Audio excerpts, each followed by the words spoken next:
Всем привет, я Марина, и с вами Школа Сакрамел. В этом ролике увидите, какие печальные последствия бывают после выполнения самоманикюра. Поехали!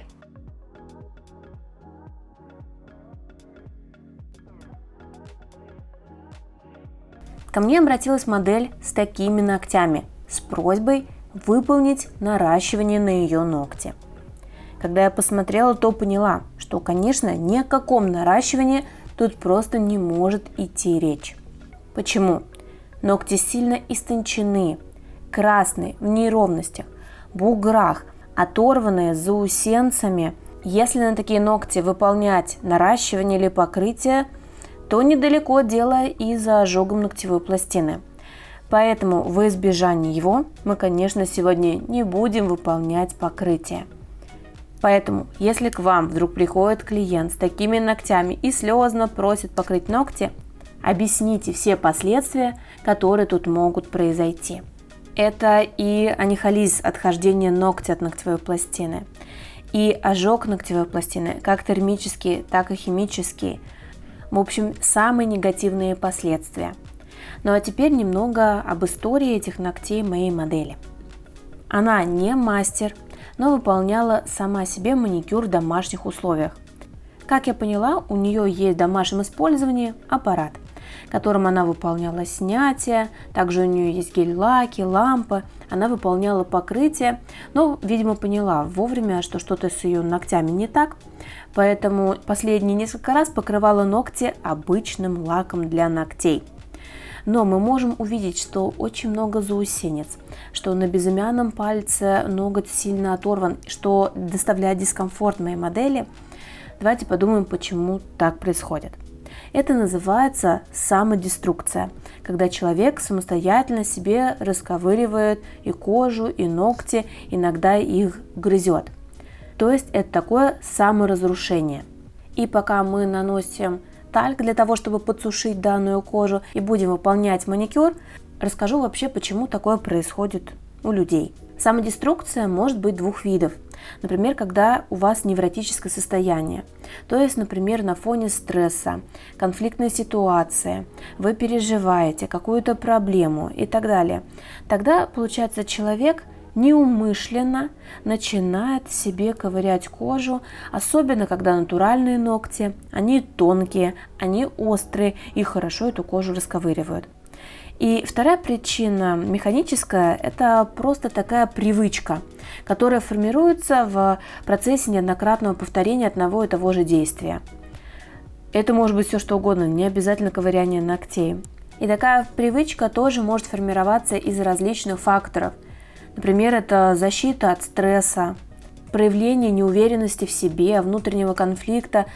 Зачастую это связано, возможно, от нервов на работе, в семье. На самом деле, очень часто мы это не замечаем, не придаем такого значения, но если глубоко разбираться, то, как правило, проблема кроется именно в этом. Я тоже много раз рассказывала на канале, что в детстве грызла себе ногти. Я жила в небольшом поселке, в школу я ездила на электричке, долго шла до нее. И в целом учеба – это такое нервное состояние. Очень часто самодеструкцией занимаются студенты, которые тоже переживают насчет обучения. Но потом, когда я начала выполнять себе постоянно покрытие, наращивание, то привычка эта ушла. Почему? Потому что наращенные ногти, они не такие острые. Они уже так не расковыривают кожу. Наращенные ногти невозможно сгрызть, потому что они плотные. Кстати говоря, если вы обкусываете ногти, грызете их, это также нарушает вашу зубную эмаль. Поэтому вы не только ногтям вредите, но и здоровью полости рта. Поэтому лучше не грызть ногти совсем. То есть, что бы я тут посоветовала модели? Первое – это контроль себя, то есть именно своих действий. Замечать, подмечать эти моменты, когда хочется расковырять. Почему хочется? Это регулярное посещение мастера маникюра и желательно найти именно мастера на постоянной основе, а не самостоятельно выполнять маникюр. потому что самостоятельно где-то не получилось, пропилила, навредила. В итоге все это состояние ногтей тебя раздражает, они некрасивые, не такие, как хотелось бы, и хочется их, конечно, тоже ковырять, грызть и так далее. А когда ногти ухоженные, опрятные, кутикула обработанная, вот не хочется этим заниматься. Вот кто может это подтвердить в комментариях? Когда у тебя только свежий маникюр, ты прям на них смотришь, как на что-то святое, и лишний раз без перчаток не моешь посуду или пол. Но я думаю, у многих так. А потом уже, когда проходит некоторое время, что-то не нравится, и тут какой-то заусенчик вылез, так и хочется его поковырять. Но лучше в таких случаях взять этот заусенец, отрезать, нежели чем ковырять.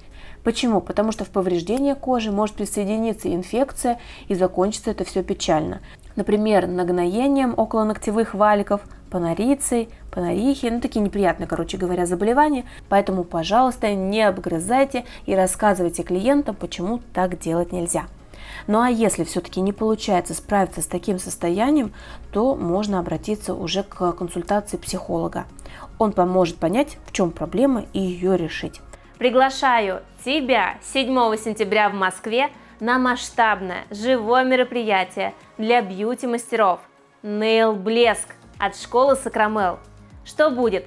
Конференция и мастер-классы, живое общение, новые знакомства, возможность хорошо провести время, фуршет и шампанское, розыгрыши и спецпредложения. Забирай свой билет по ссылке в описании. До встречи 7 сентября на Nail Блеск.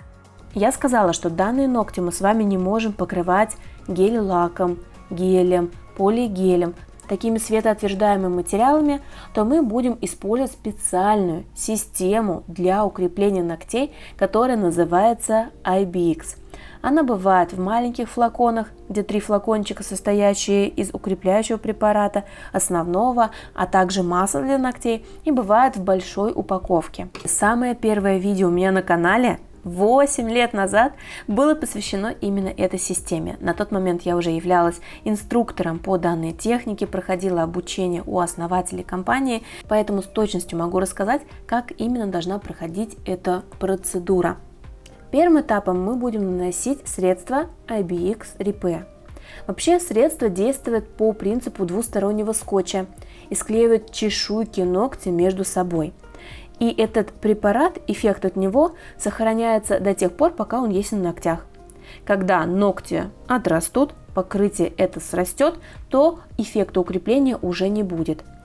Все равно, что лак на волосах. Пока он есть на волосах, у нас стойкая прическа. Когда нет этого лака, соответственно, волосы обычные. Для того, чтобы препарат хорошо проник в ногтевую пластину, нам необходима специальная лампочка накаливания. Не обычная ледовская, которая не дает тепла, а именно старая Ильича, которая нагревается. Либо мы можем использовать фен, либо специальную сушку для ногтей и просушиваем ногти в течение 1 минуты. После чего промакиваем излишки данного препарата и отправляем в лампу на просушку на 1 минуту. После просушки необходимо обезжирить поверхность. Не размазываем препарат по коже. Помним, что у модели были заусенцы, кожа травмированная, что может возникнуть аллергическая реакция. Да, на IBX в том числе она может быть. Поэтому избегаем такого попадания. Вторым этапом наносим средство Stranger. Оно содержит увлажняющие масла, компоненты, которые будут напитывать ногтевую пластину. Наносим тонким слоем, также избегая попадания на кожу с отступом 1 мм от кутикулы и по боковым сторонам. Средство жидкое, поэтому оно само растечется по ним. Просушиваем под лампой накаливания теперь уже в течение 4 минут. Это необходимо для того, чтобы препарат подействовал внутри ногтевой пластины. Кстати говоря, после нанесения системы IBX вы можете не увидеть никаких изменений. Ногтевая пластина как была сухой, так такой и остается. То есть ногти не блестят, как, например, от покрытия обычным лаком или тонким слоем базы. Если ваше покрытие начало блестеть, IBX, Это говорит о том, что процедура была проведена неправильно. Возможно, вы не промокнули излишки или лампа накаливания была слишком близко. То есть ногтевая пластина должна остаться сухой. После лампы накаливания промакиваем излишки и также отправляем в лампу на 1 минуту на просушку. После этого обезжириваем поверхность. И если наш клиент впервые выполняет систему IBX, то второе средство Stranger нужно нанести 2 раза. По такому же принципу, только теперь под лампой накаливания мы будем просушивать не 4 минуты, а всего лишь 2. Этого уже будет достаточно. Обычно, когда я проводила мастер-классы по системе IBX, я делала фото макро до и после. И вот именно на макро видно отлично, как склеиваются чешуйки ногтевой пластины и как уходят отслоечки мелкие, которые были. Что чувствует клиент после того, как ему выполнили укрепление системы IBX? Что ногти стали более плотными, более прочными. Некоторые, кстати, говорят, что теперь могут даже постучать ногтями по столу, а до этого ногти были очень мягкими. Поэтому визуального эффекта мы не ждем, а ждем изменений в ощущениях. Завершаем наш маникюр при помощи полировки с маслом от Famous Names Daddy Oil. Это потрясающее масло, оно на 95% органическое и хорошо увлажняет кожу. Да, обработка этих ногтей у меня заняла немало времени. Только один маникюр я делала около часа. Почему? Потому что кутикула была вся растресканная и очень сложная в обработке. Наверняка вы видели, что сначала кутикулу я приподнимала алмазным пламенем, синей насечкой, затем шлифовала кутикулу синим конусом, затем большим шаром с красной насечкой. И вот теперь мы завершаем процедуру силикон-карбидным шлифовщиком, для того, чтобы все чешуечки запаялись, для того, чтобы у модели даже не было варианта расковырять оставшиеся мелкие заусенцы. И теперь мы обезжириваем ногтевую пластину. Посмотрите на результат. Ногтевая пластина напитанная, посмотрите на кожу, вообще даже ни одного намека, что тут были заусенцы. Я, когда проделываю такую работу по преображению, всегда несказанно радуюсь, что мне удалось сделать из исходника вот такой классный результат, что удалось порадовать модель. Но это еще не все. Мы с вами покроем ногти обычным лаком, для того, чтобы это просто красиво смотрелось. Модель также сказала, что у нее на работе необходимо покрытие хотя бы обычным лаком. Конечно, я не стала наносить тут никакой цвет, для того, чтобы не акцентировать внимание на этом оторванном безымянном, да и вообще на состоянии ногтей. Я очень надеюсь, что такое покрытие поможет моей модели посмотреть на ногти, какие они красивые, остановиться и не заниматься самодеструкцией. Нанесла базовое и топовое покрытие. Напомню, друзья, это обычный лак, поэтому сразу предвидя все вопросы хейтеров, почему тут нет бликов, почему поверхность такая неровная, ребят, это обычный лак. Им не выравнивают, им не создают ровные блики. Вы сами видели, какая ногтевая пластина изначально была у моей модели неровная. Давайте подведем итог. Зачастую недостаточно только посмотреть видео на YouTube для того, чтобы правильно выполнять маникюр. Кстати, у меня на канале есть и другие видео на эту тему. Например, треснул ноготь. Тоже последствия самоманикюра. Смотрите его. Ну а я желаю, чтобы ваши ногти были здоровыми. Всем успехов в работе. Счастливо. Пока-пока.